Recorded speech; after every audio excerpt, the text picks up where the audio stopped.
पाठीचा कणा ताठ, मान पाठ डोकं एका सरळ रेषेत, दोन्ही हाताची ध्यान मुद्रा अलगद मांडीवर ठेवलेली आहे. डोळे अलगद बंद केलेले आहेत. लक्ष दोन्ही भुवयांच्या मध्ये ओंकारावर, ओंकाराच्या प्रतिमेवरती लक्ष केंद्रित करायचं आहे. संथ श्वसन चालू आहे. बंद डोळ्यांपुढे ओंकाराची प्रतिमा आहे.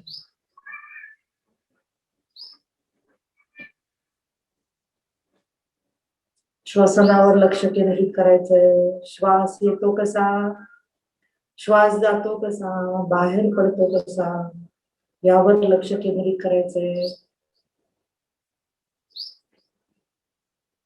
हवा जेव्हा शरीरात प्रवेश करते तेव्हा ती काहीशी थंड,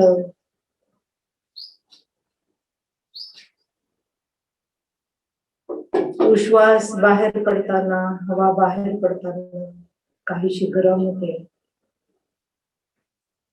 श्वास शरीरात प्रवेश करताना आणि बाहेर पडताना नाकाच्या शेंड्यावरती आपल्याला अनुभव येतो, जाणीव होते.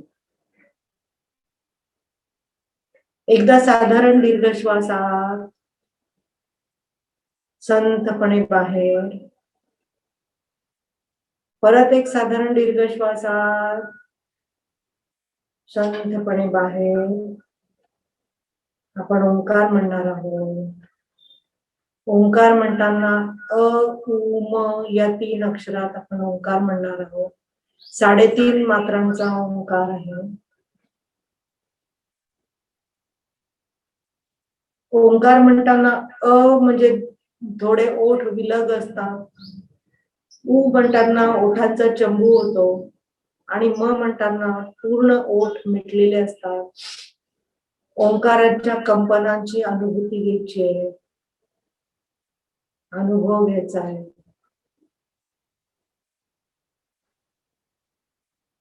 ओंकार म्हणण्यासाठी पूर्ण श्वास भरून घ्या.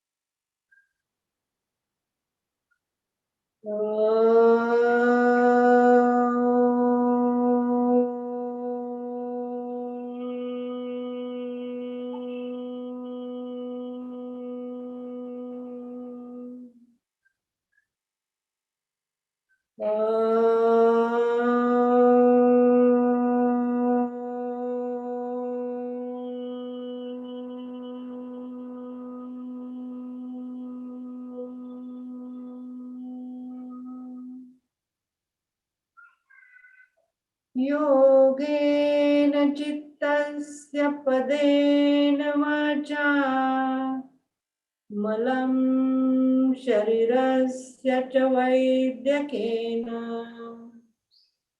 योपात् करोतं प्रवरं मुनीनां पतञ्जलिं प्राञ्जलिरानतोऽस्मि।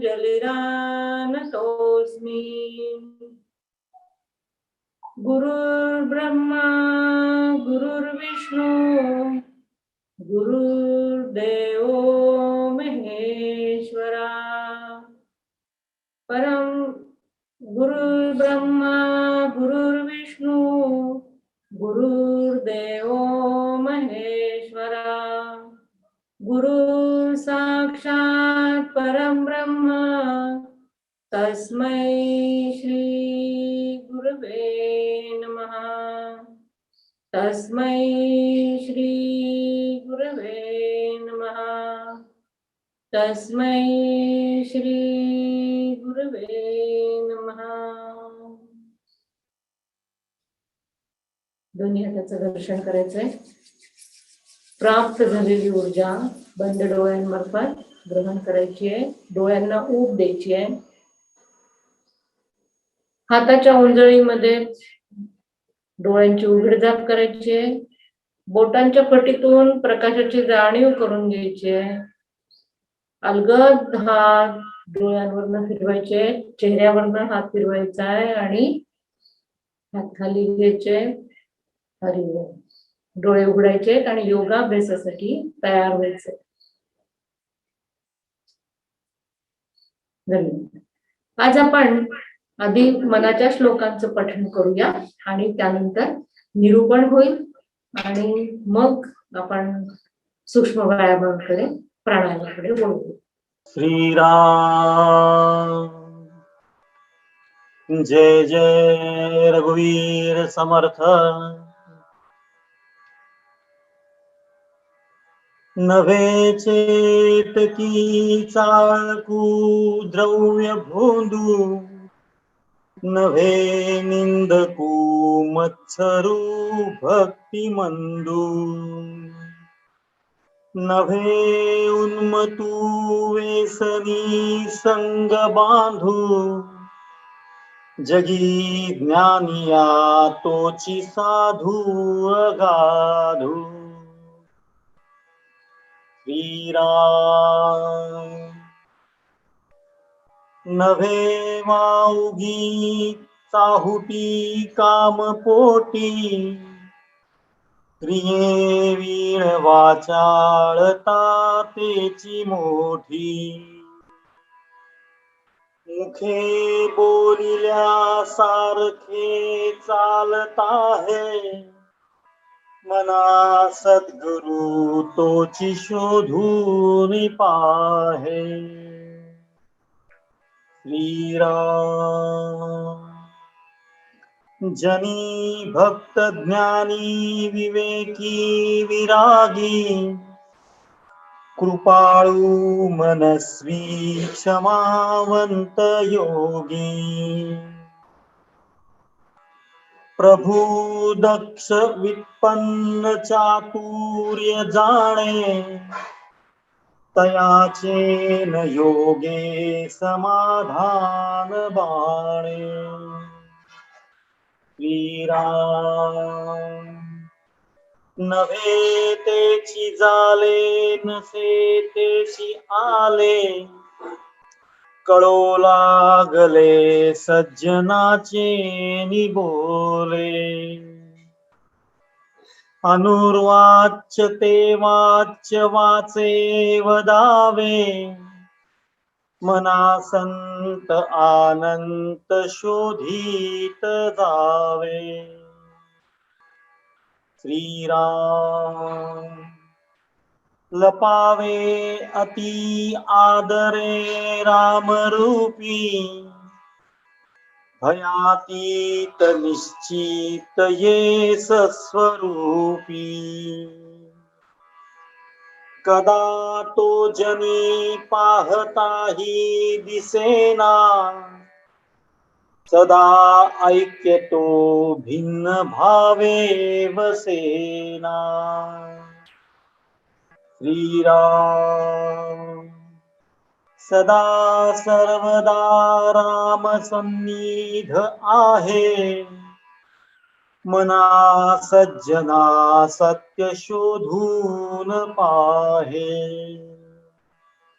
अखंडित भेटी रघुराज योगू, मना सांडिरे मी पणाचा वियोगू.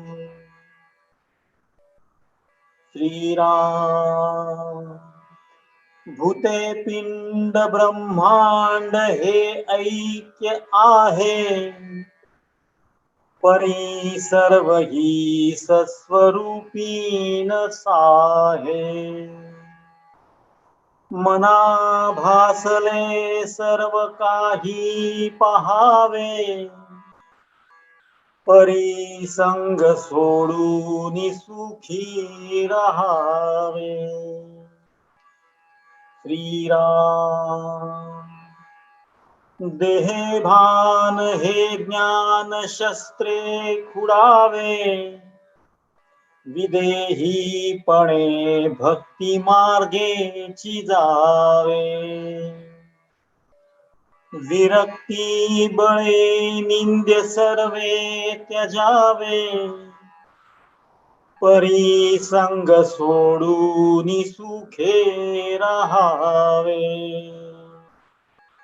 श्रीराम. मही निर्मिली देव तो ओळखावा, जया पाहता मोक्ष तत्काळ जीवा.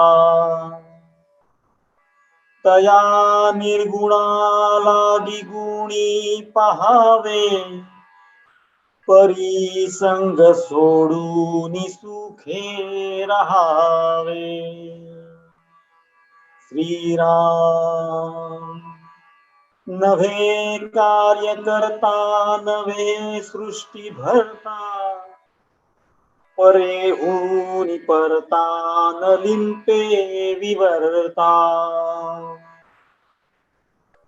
तया निर्विकल्पासी कल्पित जावे, परी संग सोडून सुखे राहावे. श्रीराम. जय जय रघुवीर समर्थ. आज आपण मनाच्या श्लोकांच्या पठणानंतर कुमुदताई धर्माधिकारी यांच्याकडनं समर्थ एक सामर्थ्यवान डॉक्टर मनाच्या श्लोकांमध्ये त्यांनी कसे एक एक हे सांगितलेलं आहे ते समजावून घेऊया. समर्थ एक सामर्थ्यवान डॉक्टर. मी कुमुदताईंना विनंती करते की त्यांनी आसनस्थ व्हावं. नमस्कार.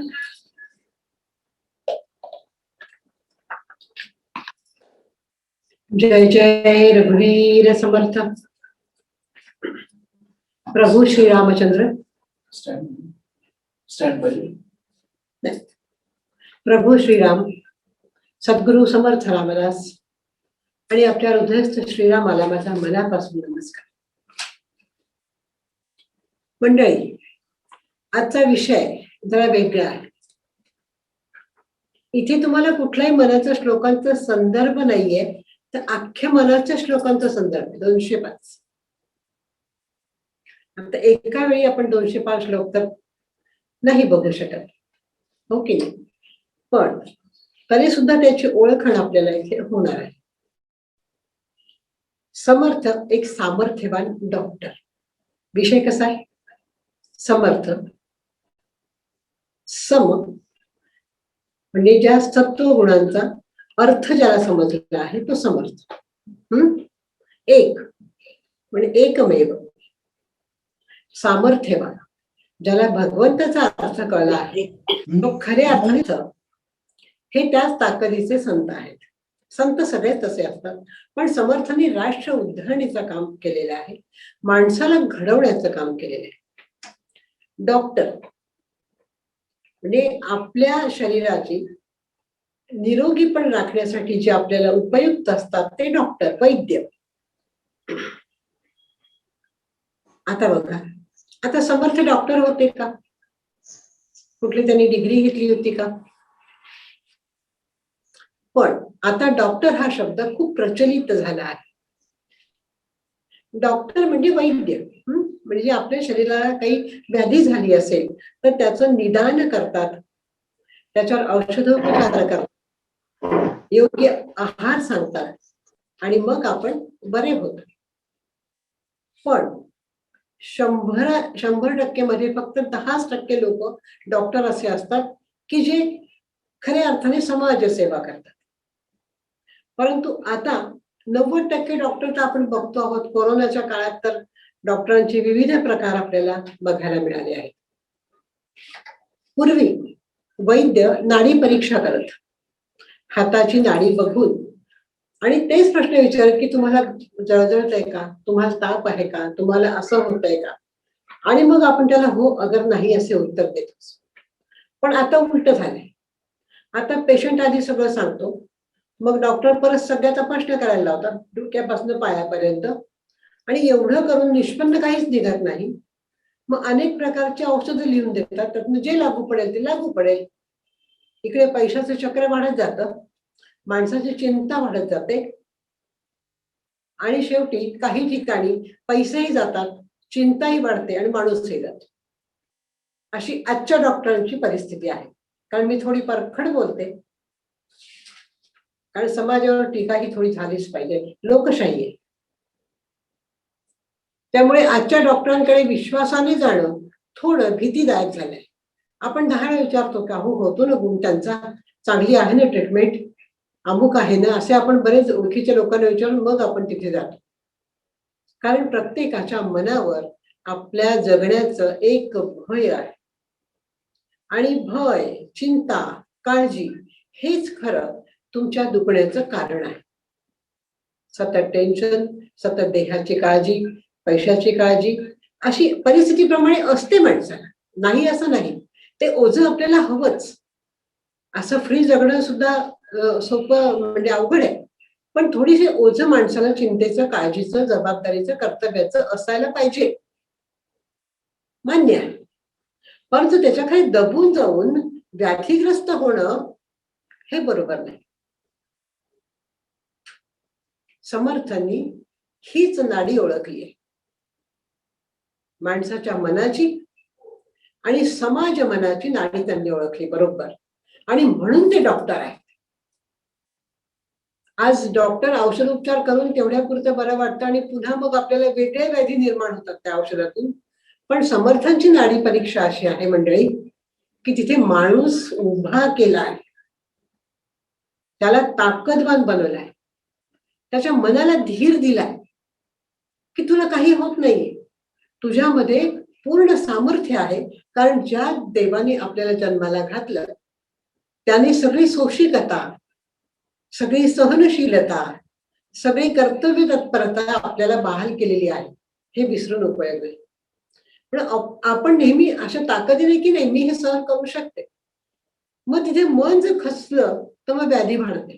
पण मन जर तुम्हाला ताकदीने उभं केलं तर व्याधी पळून जायला वेळ लागत नाही.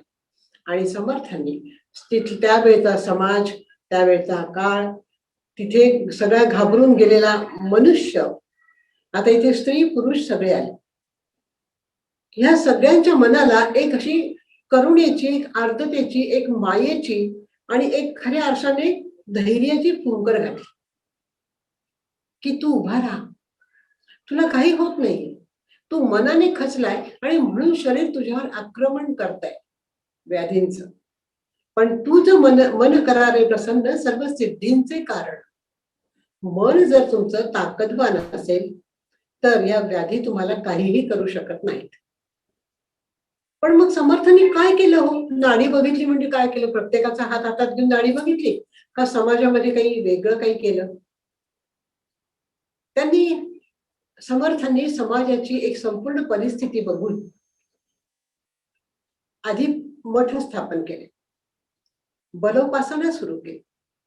मारुती रायाचं हे दैवत सगळ्यांच्या पुढे त्यांनी समोर ठेवलं की शक्ती आणि बुद्धीचा पूर्ण संगम असलेलं हे दैवत, ज्यावेळेला तुम्ही त्याची उपासना करता, बलोपासना करतात. आज तर रथसप्तमी आहे, सूर्य नमस्काराचा आज फार मोठा दिवस आहे आणि आपल्या आरोग्यासाठी सूर्य नमस्कार हे अतिशय चांगले आहेत. आता योगाच्या माध्यमातून तर फारच.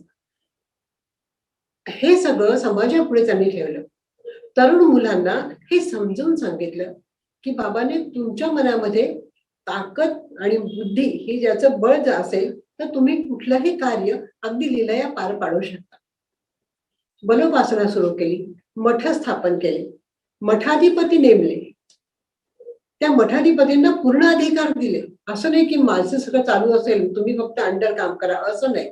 सगळे अधिकार त्यांना दिले. ज्यावेळी तुम्ही एखाद्यावर जबाबदारी टाकता ना त्यावेळेला तो खरंच चांगल्या अर्थाने काम पार पाडतो. पण मध्ये मध्ये त्याला जर सूचना दिल्या तर तो आहे ते काम सोडून देतो. हा एक अनुभव आहे प्रत्येकाचा. समर्थांनी विश्वास टाकला, तू करू शकतो, तुझ्यात तेवढं आहे, हा विश्वास त्याच्यामध्ये निर्माण केला. तुझ्यात बुद्धी आहे, तुला मी काय बोलते हे समजतंय म्हणजे तुला बुद्धी आहे, मग या बुद्धीचा तू कस लाव आणि तू समृद्ध हो. मग तो कस लावायचा म्हणजे काय करायचं?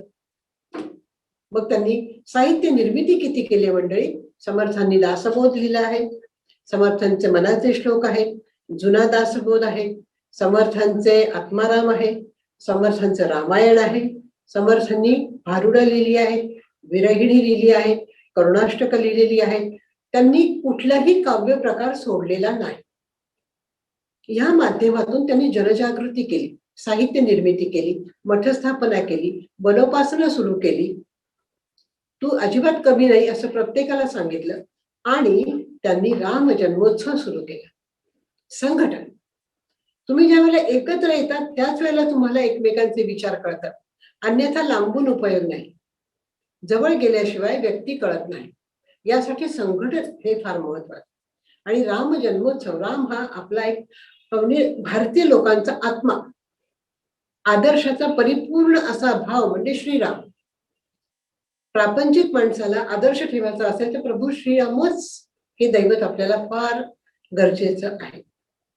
आणि म्हणून त्या प्रभू श्रीरामाचा खूप सुंदर जन्मोत्सव साजरा करण्यासाठी त्यांनी मनाच्या श्लोकांची निर्मिती केली. त्यांनी सगळं भारत भ्रमण करून दासबोधाची निर्मिती केली.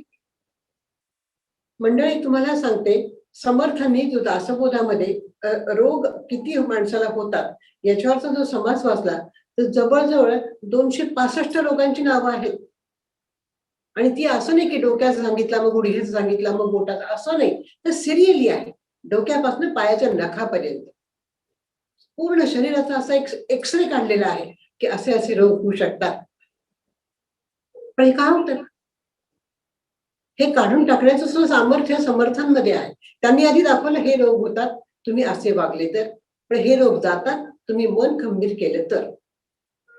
आणि या मन खंबीर करण्यासाठी त्यांनी नाना साहित्याची निर्मिती केली, अनेक लोकांची संघटना निर्माण केली, भारत भ्रमण केलं, प्रत्येक घराघराचं निरीक्षण केलं, प्रत्येक माणसाचा आत्मा जाणला, त्याच्या अडचणी जाणल्या, त्यावेळची परिस्थिती, निसर्गाचा झालेला कोप, निजामशाही, आदिलशाही, कुतुबशाही या त्यांनी माजलेला एक असा अतिशय अत्याचाराचा धुमाकूळ आणि त्यातून निर्माण झालेली निराशा समर्थांनी त्यांच्या ह्या प्रयत्नातून साकार केली. आणि शिवाजी राजांसारखं एक प्रभुत्व नेतृत्व आपल्याला बहाल केलं. शिवाजीराजे, आज शिवजयंती पण आहे, त्यांचं स्मरण केल्याशिवाय तर आपण पुढे जाऊ शकत नाही. आदर्श आहेत आपले. समर्थांनी घडवलेलं प्रत्यक्ष उदाहरण म्हणजे शिवाजी महाराज. निश्चयाचा महामेरू बहुत जनासी आधार, काय वर्णन आहे समर्थांनी केले. असा माणूस घडवायचा असेल आणि जो घडवतो तो खरा डॉक्टर. नाही तर आपल्याकडनं काय होतं ते विचारून घेणार, तपासण्या करणार, पैसे खाणार, गोळ्या खूप देणार, परत आजारी पाडणार, हा डॉक्टर नाही, हा पशु नराधम. आणि करोना काळामध्ये आपल्याला हे अनुभव प्रत्येकाच्या कानावर आले, अनुभवले आहेत, बघितलेले आहेत, वाचलेले आहेत. यावरनं आपण शहाणं व्हायला पाहिजे की माझं मन खंबीर होण्यासाठी मला समर्थांचं डॉक्टर हवं.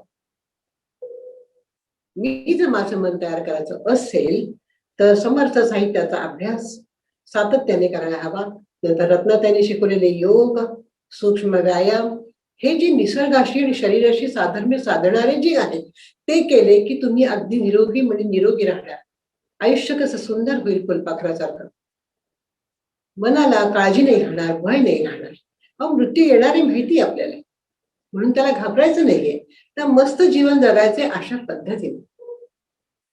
पण मग हे सगळं सांगताना आता मगाशी मी म्हटलं की इथे मनाच्या श्लोकांचा संदर्भ एकाचाही नाहीये आणि सगळ्याचा आहे. म्हणजे काय हो, 205 मनाच्या श्लोकांमध्ये समर्थांनी किती वेळा मन हा शब्द घेतलेला आहे सांगते तुम्हाला.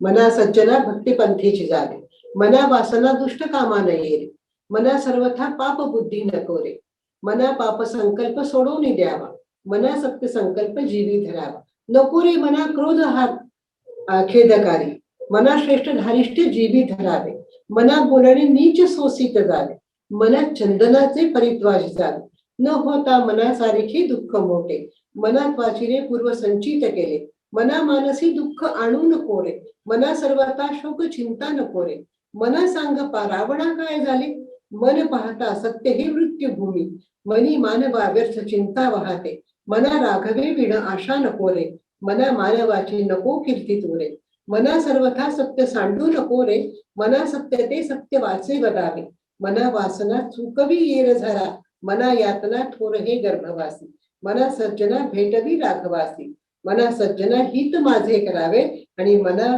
वीट मानू नको बोलण्याचं. आणि मनाला किती पूर्वाले किती सांगितले मंडळी. प्रत्येक एक पॉइंट समर्थांचा सुटला नाहीये की मना तू कसं वागलं पाहिजे, सज्जन झालं पाहिजे, वासना सोडली पाहिजे, समर्थांचा श्रीरामाचा ध्यास घेतला पाहिजे, पाप संकल्प सोडून दिला पाहिजे, नीच बोलणं सोडून द्यायचं. कोणी वाईट म्हटलं तर आपल्या शरीराला थोडी छिद्र पडतात, सोडून द्यायचं. पण आपलं काम मात्र सोडायचं नाही. ह्या छोट्या छोट्या गोष्टींमधनं आपण साकारत जातो. आता समर्थ पुढे काय म्हणतात, करी रे मला भक्ती या राघवाची. राघवाची भक्ती केल्यानंतर मन शांत होणारच, निववणारच. मन जर शांत असेल तर तुमच्या कार्याला नक्कीच गती येईल. गती ही प्रगतीचं एक अलीकडचं पाऊल. प्रगती ही जास्त गतीने होणारी असून आपली वाटचाल आहे, राजमार्गाकडे जाणारी. मना प्रार्थना तू झाला ऐक. त्या मनात त्यांनी प्रार्थना सुद्धा केली. त्याला बंडखोर म्हटलंय, सज्जन म्हटलंय, त्याला प्रार्थना केली, त्याला पूर्वालय, कधी त्याला रागवलंय, कधी त्याला दपक्ष दाखवलेले आहे.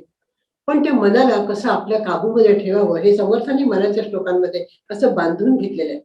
मना सज्जना राघवी वस्ती केली. त्या रामावर अत्यंतिक प्रेम केल्याशिवाय हे सगळं येतच नाही हो. बुद्धिदाता नारायण जे म्हटलंय ना ते अगदी खरं आहे. मना पाविजे सर्व ही सुख जेते. असं सर्व सुख पाहिजे असेल तर राघवी वस्ती केली. मना मानसी तो निजध्यास राहा. कशाचा निजध्यास राहू? राघवाचा. आणि राघवाचा निजध्यास असेल त्यासाठी मन एकाग्र असेल. मन एकाग्र असेल की प्रकृती चांगली असेल, प्रकृती चांगली असेल की आनंदाचा सुंदर मार्ग तुमच्या पुढे उभा असेल. रोग व्याधी काळजी औषधं आत्ताचे डॉक्टर हे काही नसेल. हो की नाही? मना रे जी घडी राघवे वीण गेली, गेली ती गेली, येणार नाही. म्हणून एकही क्षण राघवाशी राहू नकोस. मनी लोचनी श्रीहरी तो छिपाय. मनी लोचनी श्रीहरीबाई म्हणजे प्रत्येक व्यक्तीमध्ये श्रीहरी बघितला पाहिजे. नुसतं एखाद्या मूर्तीकडे किंवा फोटोकडे बघण्यापेक्षा त्या व्यक्तीमध्ये तो श्रीहरी कसा आहे हे बघण्याची दृष्टी त्यामुळे आपल्याला येते मनाच्या श्लोकांच्या अभ्यासाने. नसे मानसी नष्ट आशा दुराशा. कुठली नष्ट आशा दुराशा तिथे नकोय. मना कल्पिता कल्पिता कल्पकोटी, मना कामना राम नाही जायला. म्हणजे मी फक्त एक एक ती मना शब्दाची एक एक ओळ फक्त घेतली आहे तरी त्याच्यातून एवढा अर्थ उलगडतोय की एक पूर्ण प्रबंध व्हावा. एका एका ओळीचं जर विश्लेषण करायला गेलं ना मंडळी तर इथे प्रचंड मोठा प्रबंध तयार होईल. इतक्या ते तरी मी सगळे नाही काढलेले पण जे मला खूप आवडतात त्याच मी फक्त मनावरच्या ओळी फक्त घेतलेल्या आहेत, श्लोक नाही. तरी सुद्धा ते कितीतरी झालेले आहे. एकदा मी प्रयोग केला होता तुम्हाला सांगते, म्हणजे हा तुम्ही पण करा. मी काय केलं, मनाच्या श्लोकांमधले फक्त मन शब्दाच्या ओव्या काढल्या, दासबोधातल्या फक्त ज्ञान शब्दातल्या ओव्या काढल्या, पूर्ण विवेक शब्दाच्या ओव्या काढल्या, आत्मज्ञान शब्दाच्या ओव्या काढल्या. आणि हे जेव्हा मी सगळं असं करत गेले ना त्यावेळेला मला वेगळा अर्थ कळू लागला. आजही मी सहज बसल्या बसल्या हे सगळं मनावरची एक एक लाईन काढली आहे पण त्याच्यातून मला इतका अर्थ उलगडतोय की तुमच्याशी तर बोलताना मला 4-5 तास वेळ कमी पडेल इतका त्याच्यामध्ये अर्थ भरलेला आहे. नुसती मन आता तुम्ही हा प्रयोग करून बघा. हे आपलं सेशन पूर्ण झालं ना की आपण नित्य पठण करतो आहोत मनाच्या श्लोकांचं. तर तुम्ही त्यातल्या मन हा शब्द असलेल्या ओव्या काढा, ओळी काढा, त्याचा अभ्यास करा आणि बघा रत्नाताई जे सांगतेस ते सूक्ष्म काय व्यायाम आणि ते जे ओंकार आणि त्याचे सगळं जे सांगते ना ती त्याची प्रचिती हे सगळं अभ्यास करण्याच्या चिंतनात येते. कारण योग, मन, राम, मनाचे श्लोक आणि निसर्ग हा सगळा एक सूत्री कारभार आहे. डॉक्टर याला म्हणतात. म्हणून समर्थ सामर्थ्यवान डॉक्टर आहे. बऱ्याच वेळेला आपल्याला अशा गोष्टींची खूप चीड येते की शिवाजीराजे म्हटले की नेता कसा असावा, डॉक्टर म्हटले की समर्थ डोळ्यापुढे उभे राहतात आणि परखड आणि त्यागी म्हटलं की सावरकर डोळ्यापुढे उभे राहतात. ही सगळी दैवत जेव्हा आपल्या समोर येतात ना त्यावेळेला मग ह्या क्षुल्लक गोष्टींचा राग येतो किंवा असं वाटतं की व्यर्थ वाया चाललंय. मग हे आपलं नको व्हायला. मग आपण काय करायला पाहिजे तर आपण मनाच्या श्लोकांचा अभ्यास करून खंबीर व्हायला पाहिजे. समर्थांसारख्या डॉक्टरांचं पोट धरा आणि आयुष्य सुखात घालवा, हे म्हणण्याची ही वेळ आहे. समर्थ काय म्हणतात की मना कल्पना कल्पिता कल्पकोटी. अहो, कल्पनेची उडाण केवढी केवढी आहे. मानस पूजेमध्ये ही उडाण जर तुम्ही मनस्वी घेतली ना, तर मला वाटतं तुमच्या मनाला इतकी शांतता मिळेल. आता कल्पना जर करायची असेल तर देवाच्या पूजेची करा, कल्पना करायची असेल तर समर्थांच्या कार्याची करा, कल्पना करायची असेल तर श्रीरामाच्या आदर्शांची करा. इतर कल्पना करण्यापेक्षा ह्या कल्पना करताना आपलं मन स्थिर होत. मन स्थिर, बुद्धी स्थिर, शरीर स्थिर, व्याधींना तिथे यायला जागाच नाही. हा कचरा आपल्यामध्ये भरतो कसा, तर आपलं मन स्थिर नाही म्हणून. आणि म्हणून समर्थांसारखे डॉक्टर आपल्याला मनावर औषध उपचार करतायत, ते पण गोड बोलून की बाबा रे, मी तू भगवंत सगळे एकच आहे, फक्त दृष्टी बदल आणि ते रामाला जवळ कर. घाबरून जाऊ नकोस. कारण कसं असतं, शरीर हे ओलं आहे, याला काही लागणं व्याधी होणं हे निसर्ग आहे. त्यामुळे तसं घाबरून जाण्याचं कारण नाही. ज्या शरीरामध्ये व्याधी निर्माण होते त्या शरीरामध्ये व्याधी निष्ठून पूर्णपणे काढून टाकण्याचं सामर्थ्य सुद्धा आहे. असं नाही की एक झालंय आणि ते बरं झालं नाही. इतकं सामर्थ्य भगवंताने आपल्याला जन्माच्या वेळी शरीरात दिलेलं आहे. मग त्या शरीराचे, त्या मनातले आपण रामाच्या चरणी किंवा समर्थांनी सांगितलेले ह्या मनाच्या श्लोकांच्या माध्यमातून जगलो तर डॉक्टरची, आत्ताच्या डॉक्टरची कधीच गरज पडणार नाही. मी मुद्दाम निक्षून आत्ताचे डॉक्टर हायर करते, कारण पूर्वी वैद्य अतिशय सुंदर औषध देत होते. आयुर्वेद होता, नाडी परीक्षा होती, एक शिष्टाचार होता, एक सदाचार होता. त्या औषधांमध्ये सुद्धा नाम भरलेलं असायचं म्हणून लवकर गुण यायचा. आताच्या औषधांमध्ये मला किती फायदा होईल, हा किती लवकर आजारी पडेल, हा भाव असल्यामुळे आपल्याला लवकर बरं वाटत नाही. आणि म्हणून आपण जर चांगलं जगायचं असेल तर आपण समर्थांच्या किंवा संतांच्या, कुठल्याही संतांच्या, माऊलींची ज्ञानेश्वरी घ्या, तुकोबारांचा गाथा घ्या, नाथांचं रामायण घ्या, कुठलाही ग्रंथ, संत आपल्याला नेहमी शांत करतात. आताच्या या परिस्थितीमध्ये आपल्याला रत्नाताईंनी सांगितले की मनोबल वाढायला पाहिजे. शरीरबल, मनोबल, स्वास्थ्य हे या सगळ्या माध्यमातून आपल्याला करायचं. त्यासाठी हा एक राजमार्ग आहे. समर्थ पुढे म्हणतात की मना राम कल्पतरू कामधेनु. किती सुंदर ना. मन हे कल्पना कामधेनु आहे. तुम्ही जे मागाल ते देणार आहे कामधेनु. कल्पतरू, जे मागाल ते इच्छा पूर्ण करणार आहे, असं हे रामनाम आहे. आणि मग इतकं सुदृढ रामनाम असेल तर तुम्ही सुदृढ राहणारच मंडळी. मनी निश्चय सर्व खेदे बुडाला, मना सज्जना सत्य शोधून पाहे, मना पावना भावना राघवाची. मुखी राम त्या काम वाढवू शकेना, मना कल्पना धीर सैराट पाहे. नुसत्या ओळी अशा एकाखाली एक लिहिल्यात मी, पण त्याच्यातून अर्थ म्हणजे कसा, एखादा दाणा पेरावा आणि त्याचं झाड उगवल्यानंतर जसं ते कणीस येते की नाही, असं भरघोस कणीस येतं, ज्वारीचं बाजरीचं, आणि ते जसं दिसतं ना तसं मनाच्या श्लोकांचा एक मन हा शब्द घेतला की असे भरभरून कणसं येतात आणि ते तुम्हाला रस निर्माण करतात तुमच्या वृत्तीमध्ये भगवंताचा. आणि म्हणून समर्थ हे खऱ्या अर्थाने डॉक्टर आहेत. मना कल्पना सोडीने संसार तापा. अगदी सहज बोलून जाताय समर्थ, अगदी सहज. मना नष्ट चांडाळा तो संग त्यागी. इथे लगेच संगतीचा परिणाम सांगितलाय. मना सर्व जाणीव सांडून निघा. अगदी सहज वाचलं तरी अर्थ लक्षात येतो. मना वासना रामरूपी बुडाली. रामरूपी वासना जर बुडवून टाकली तर तुम्ही किती निर्लय पण किती स्वच्छ असाल. मना कल्पना वावगी ती नकीचे. मना सत्य संकल्प चित्ती बसावा. नुसते ओळी घेतले एक. नको रे मना वाद हा खेद काय, नको रे मना शिकव पुढीलांची, तुझं तू बघाय. कारण आजकाल काही करायचं म्हटलं की आपल्याला आधी उपदेश खूप ऐकावा लागतो आणि त्यामुळे आपण संभ्रमात पडतो की अरे आपण खरे का ते सांगतात ते खरं, मग करावं काय. हा संभ्रम निर्माण होण्यासाठी कुणाचं ऐकू नका. तो राम आपल्याला बुद्धिदाता आहे, त्याच्यावर भरोसा ठेवा. मना सद्गुरु तोची शोधून पाहिजे. लगेच पुढची ओळ बघा समर्थांनी घातली की सद्गुरु तुम्हाला बरोबर शोध लावून देईल. मना सांडिरे मीपणाचा अभियोग. मनी शून्य अज्ञानते मावणे मावळेना, मना ना ढळे वाढले रूप जाते, मनी चिंतिता मूळ तुटे भवाचे. म्हणजे चिंता आणि चिंता करणं आणि चिंता न करणं याच्यामध्ये भवसागराचा किती सुंदर मिलाप केलाय. चिंता केली की बुडणार, चिंता नाही केली फक्त रामाचं नाम घेतलं तर भवसागर तरून जाणार. भवसागर म्हणजे जन्मापासून मृत्यूपर्यंतचा कालावधी.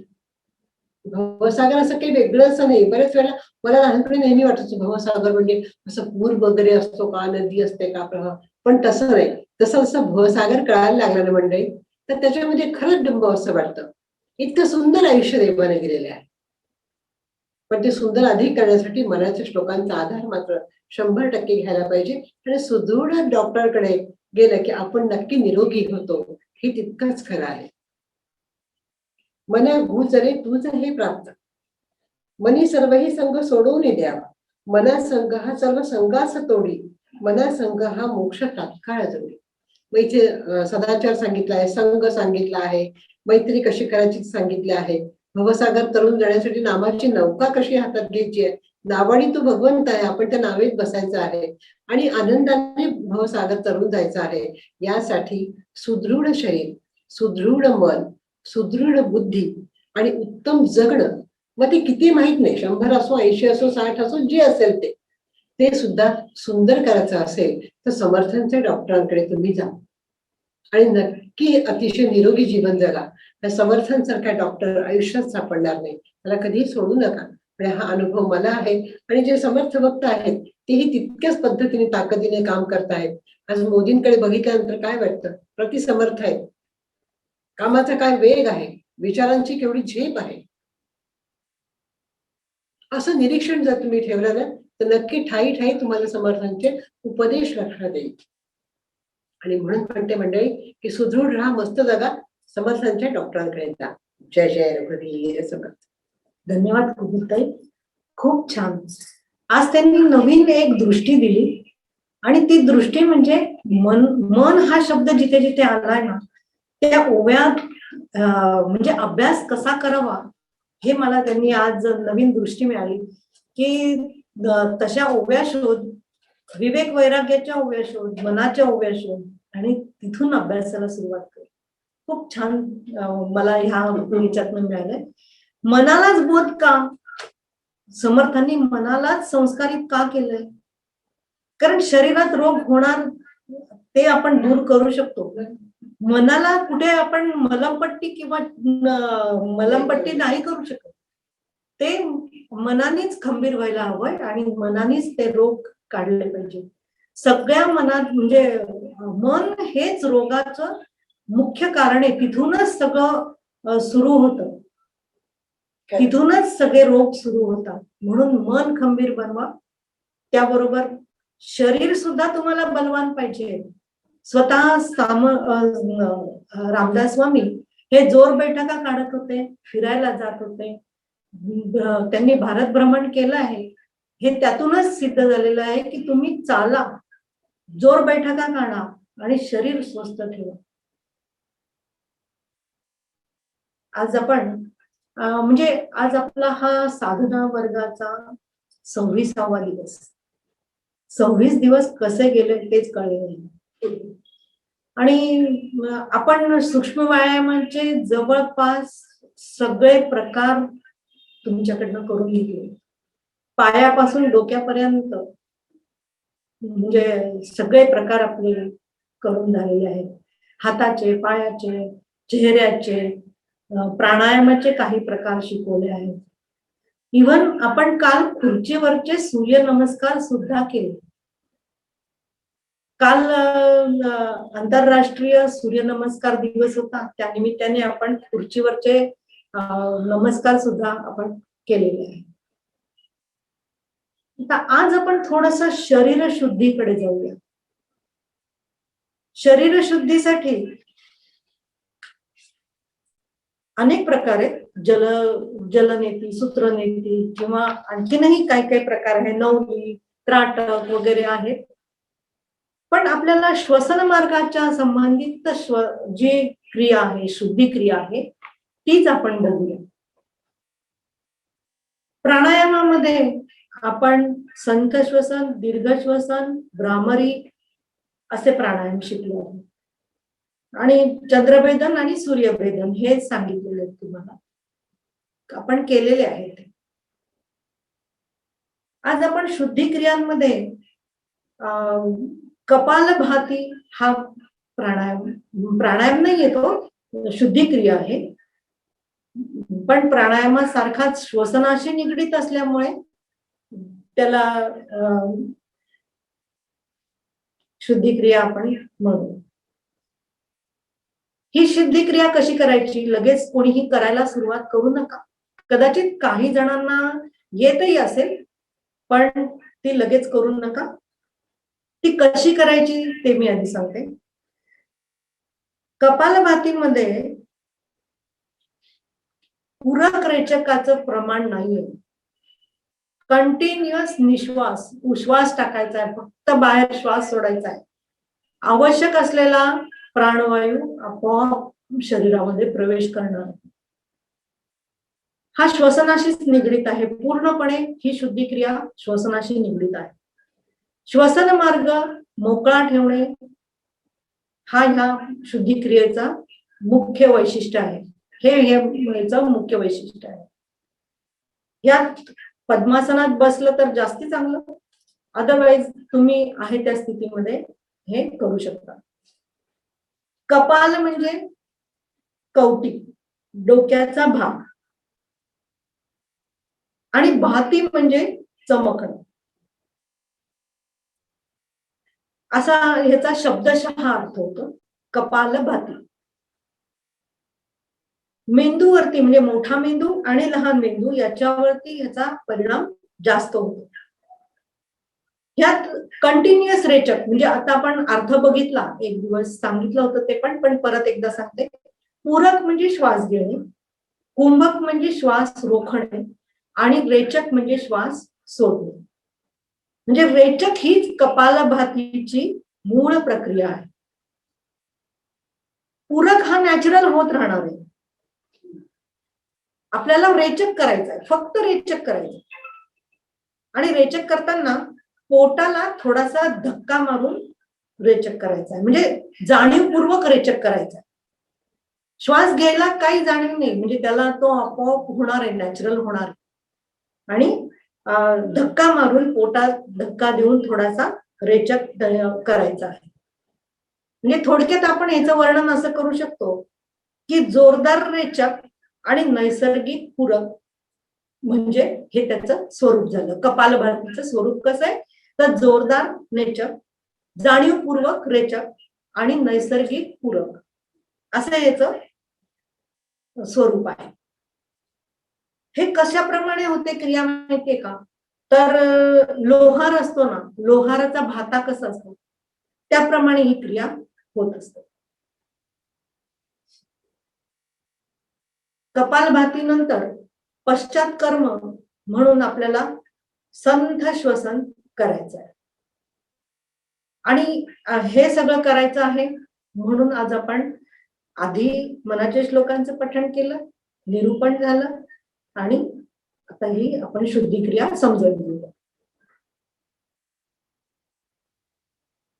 याच्यात सावधगिरी काय आहे तर हृदयविकार ज्यांना आहे किंवा फुफ्फुसाचा विकार आहे अशा रुग्णांनी डॉक्टरांच्या सल्ल्याशिवाय करायची नाही.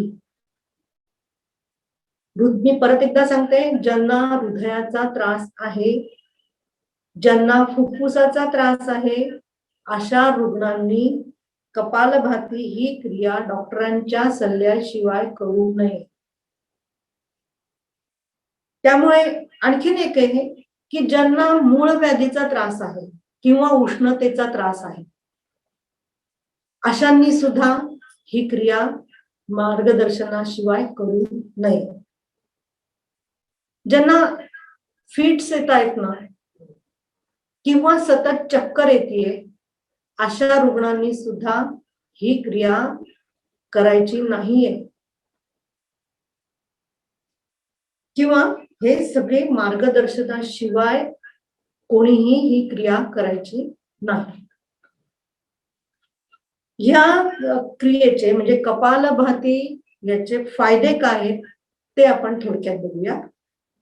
या प्रक्रियेमध्ये सतत जोरदार धक्के मिळून रेचक होत असतात, त्यामुळे श्वसन मार्गात असलेले अडथळे दूर होतात, श्वसन मार्ग मोकळा होतो. जो काही नाकामध्ये घाण कचरा शेंबूड जे काही असेल ते सगळं बाहेर पडतं आणि मेंदू आणि मज्जारज्जू हे ह्याची क्षमता वाढते, ते प्रभावित होतात. रक्तातील प्राणवायूचं प्रमाण सुद्धा वाढतं आणि सर्वात मुख्य फायदा म्हणजे कफ दोष कमी होतात, उत्साह वाढतो. आपल्या शरीरामध्ये घशामध्ये 20 प्रकारचे कफ आहेत. ते कफ कमी होण्याचा सुद्धा फायदा या कपालभातीमुळे होत असतो. कपालभाती हा प्राणायाम म्हणून पाहिलं जातं, पण हा प्राणायाम नाहीये, ही शुद्धी क्रिया आहे. म्हणजे ह्याचा अजून एक फायदा म्हणजे कपालभातीमुळे साधक आत्मनिर्भय होतो. ते कसं, त्याची शक्ती वाढते, त्याला ऊर्जा मिळते, उत्साह मिळतो आणि सरळ तो आपल्या कुबड्यांशिवाय तो चालू शकतो. कपालभातीमुळे जे काही ब्लॉकेज असतात ना हार्ट मध्ये असतील तर ते हळूहळू उघडू लागतात आणि 15 दिवसात तुम्ही जर कंटिन्युअस ही कपालभाती ही शुद्धिक्रिया केली तर ते तुम्हाला निश्चित ब्लॉकेज कमी होताना दिसत होती. हृदयाची कार्यक्षमता वाढते. असे हे अनेक फायदे आहेत कपालभातीचे. कपालभातीमध्ये त्वचेवरचे आजार सुद्धा कमी झालेले दिसून येतील. कोलेस्ट्रॉलची गोळी बंद झालेली कपालभातीमुळे असे काही पेशंट्स आहेत की त्यांची कोलेस्ट्रॉलची गोळी सुद्धा बंद होते. कपालभातीमुळे म्हणजे क्रिएटिन किंवा हार्मोन्स किंवा अजून हार्मोन चे प्रमाण सुद्धा कमी झालेले दिसून येतं. हिमोग्लोबिन सुद्धा वाढलेला आहे यामुळे. या शुद्धिक्रियेचा हा फायदा आहे मोठा. आणि महिलांच्या बाबतीमध्ये मासिक पाळीच्या ज्या तक्रारी असतात त्या सुद्धा त्यांना कमी झालेल्या जाणवतील. थायरॉइडचं प्रमाण त्यांचं महिन्याभरामध्ये त्यांचं थायरॉइड सुद्धा नॉर्मलला येऊ शकतं. एवढंच काय तर 5 मिनिटात जर म्हणजे हे केल्या कायम तर मनाचा आणि शरीराचा थकवा सुद्धा जातो. कपालभातीमुळे एकाग्रता सुद्धा वाढण्यासाठी मदत होते. कपालभातीमुळे प्लेटलेट्स किंवा पांढऱ्या रक्तपेशी वगैरे सुद्धा नियंत्रणात राहतात, संतुलित होतात, वाढलेल्या दिसतात. आणि बायकांना आवश्यक असलेलं म्हणजे प्रत्येक जण हल्ली वजन कमी करण्याच्या मार्गावर असतं, ते वजन सुद्धा कमी करण्याची ताकद ह्याच्यात आहे. अनेक उपाय करून सुद्धा वजन कमी झालेलं नसतं, ते कपालभातीमुळे वजन कमी होऊ शकतं. कपालभातीमुळे म्हणजे पोटाचे आजार जे की कमी होताना दिसून येतात. त्वचेवरचे पांढरे डाग सुद्धा कमी होताना दिसून येतात. असे अनेक प्रकार आहेत. त्याचे फायदे आपण बघितलेले आहेत. आपण ही क्रिया करूया. कपालभातीसाठी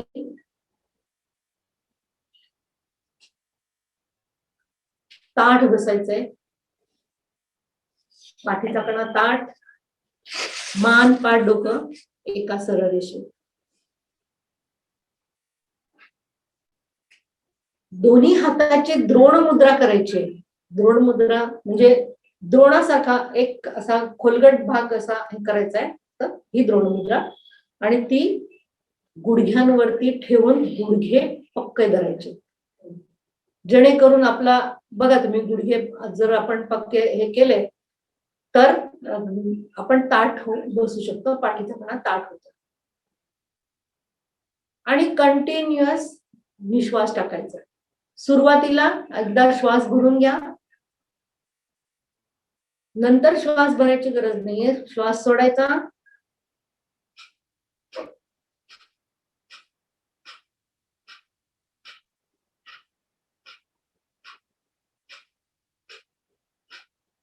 असे आपण 10 स्ट्रोक देणार आहे. मला हे स्ट्रोक्स देताना बोलता येणार नाही, म्हणून मी पहिल्यांदा दाखवते तुम्हाला 5-7 घेऊन. परत एकदा बघणार आहोत. असे 10 स्ट्रोक्स द्या. यासाठी शरीराच्या इतर हालचाली करण्याची गरज नाही. खांदे किंवा हे बाकीचं काहीच हालचाल शक्यतो टाळायची आहे. गुडघे फक्त पक्के धरा आणि कंटिन्युअस निश्वास. श्वसनात नैसर्गिकरित्या तुम्हाला प्राणवायू मिळणार आहे, मिळतो, फक्त रेचक.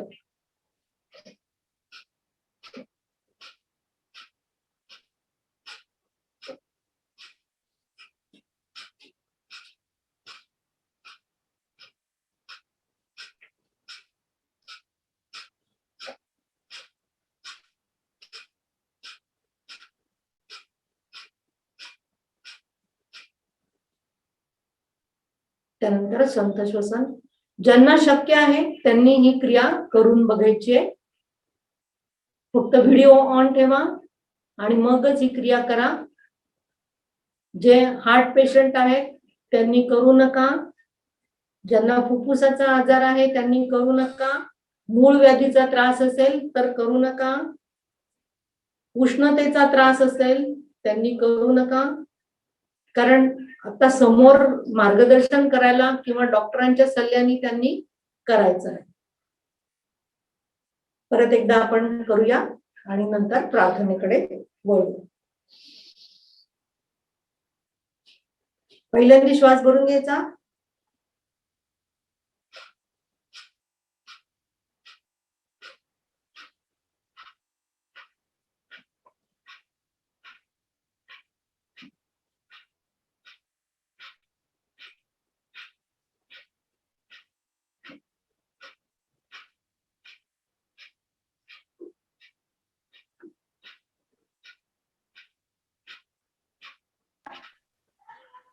शांत.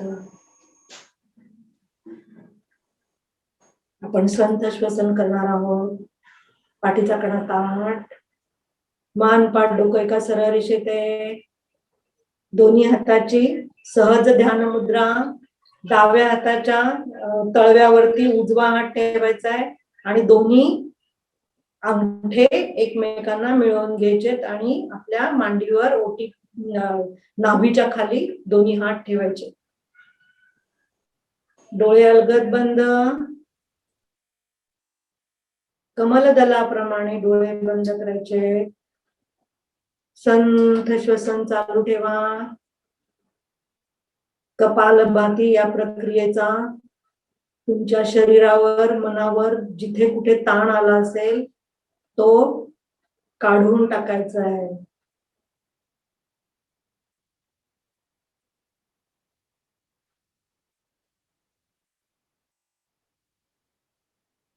संथ श्वसन करताना श्वास एकदा भरून घ्यायचा आणि तो जास्त वेळात हळूहळू हळू सोडायचा आहे. एकदम श्वास सोडून द्यायचा नाहीये.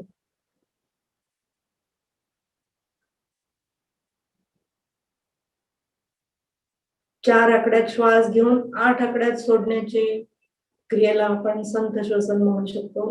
हळूहळू सोडायचा आहे श्वास.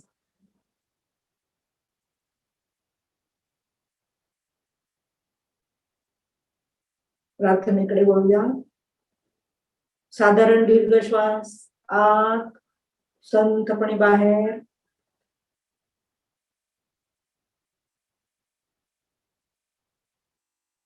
परत एक साधारण दीर्घ श्वास आत, संथपणे बाहेर.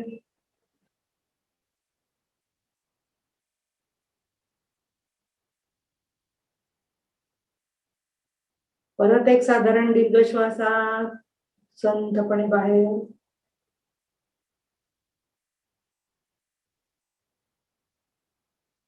3 वेळेला ओंकार आणि नंतर प्रार्थना. ओंकार म्हणण्यासाठी श्वास भरून घ्या.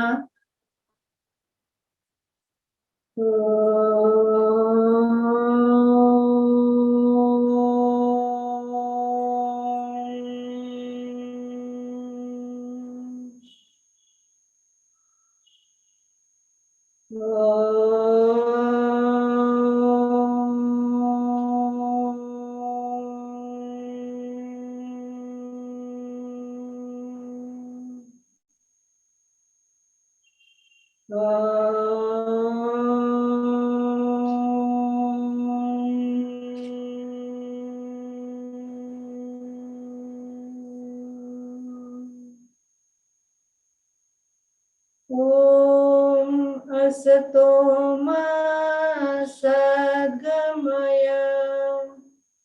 ओम तमसो मा ज्योतिर्गमय. ओम मृत्योर्मा अमृतं गमय. सर्वेषां स्वस्तिर्भवतु. सर्वेषां शान्तिर्भवतु. सर्वेषां मङ्गलं भवतु. सर्वेषां पूर्णं भवतु. लोका समस्ता सुखिनो भवन्तु. सर्वे भवन्तु सुखिनः. सर्वे सन्तु निरामया. सर्वे भद्राणि पश्यन्तु. मा कश्चित् दुःखभाग् भवेत्. ॐ त्र्यम्बकं यजामहे सुगन्धिं पुष्टिवर्धनम्. उर्वारुकमिव बन्धनात् मृत्योर्मुक्षीयमामृतात्. ॐ शान्ति शान्ति शान्तिः.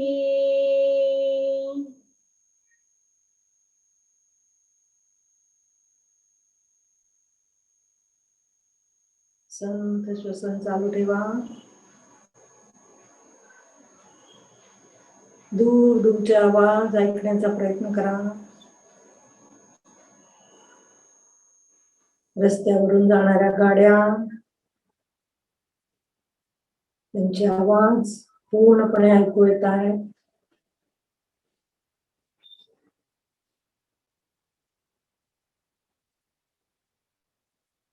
लहान मुलांच्या खेळण्याचा आवाज. रस्त्यावरून कोणती गाडी जाते, रिक्षा आहे का टू व्हीलर आहे, ट्रक, याचे प्रत्येकाचे आवाज वेगळे आहेत. ते ओळखण्याचा प्रयत्न करा.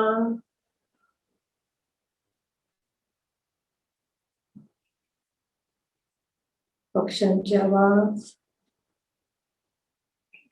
आपण ज्या रूम मध्ये बसलेलो आहोत त्या रूम मध्ये आपण प्रवेश केलेला आहे. पंख्याचा आवाज.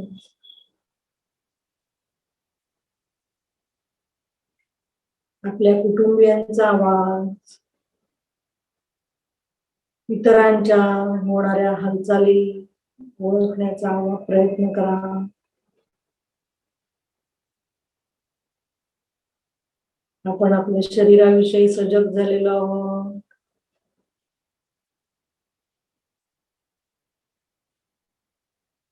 संपूर्ण लक्ष श्वसनावरती केंद्रित करायचं आहे. श्वास येतो कसा, श्वास जातो बाहेर पडतो कसा, याकडे लक्ष केंद्रित करायचंय. हवा शरीरात प्रवेश करताना काहीशी थंड, बाहेर पडताना उष्ण हवा बाहेर पडतेय. श्वास घेताना पोटांच्या हालचालींकडे लक्ष द्या. प्रत्येक श्वासागणी पोट आत बाहेर हालतंय. छाती वर खाली होतीये.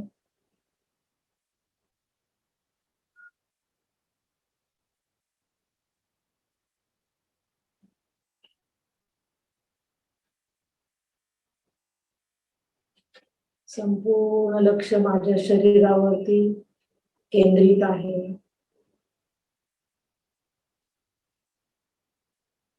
या स्थितीत मी एक संकल्प करीत आहे.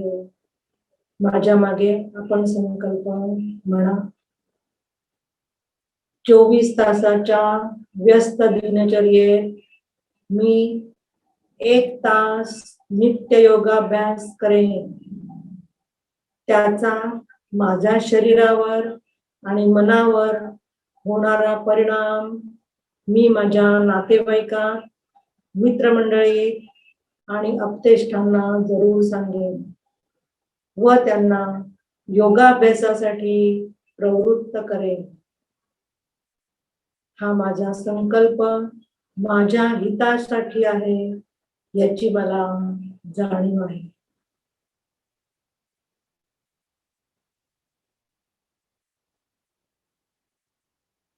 दोन्ही हाताचं घर्षण करायचंय.